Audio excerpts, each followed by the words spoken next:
这几个月以来，各种病毒好像大爆发一样，再度确诊新冠还有感冒人数是越来越多。如果小朋友发高烧、声音沙哑、咳嗽声音像狗吠，当心会是典型的哮吼症。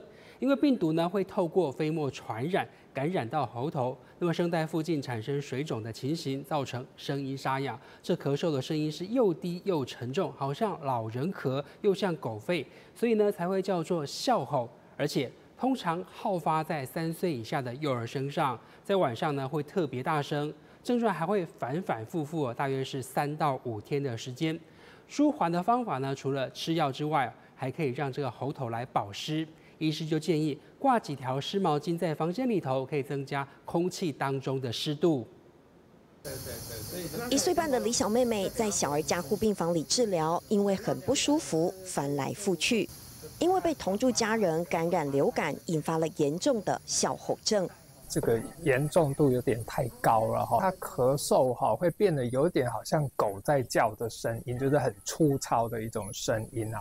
来到急诊就马上注射类固醇，转加护病房治疗。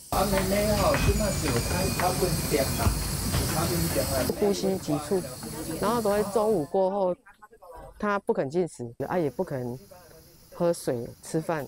哮吼症会致命，3岁以下孩童要特别注意，会发烧、呼吸、咳嗽时出现类似犬吠声。比较激动的时候会有一种特别这种吸不到气的那种感觉，表示说他这个气管因为已经太肿了，所以空气能够通过的那个管路就变得很狭窄。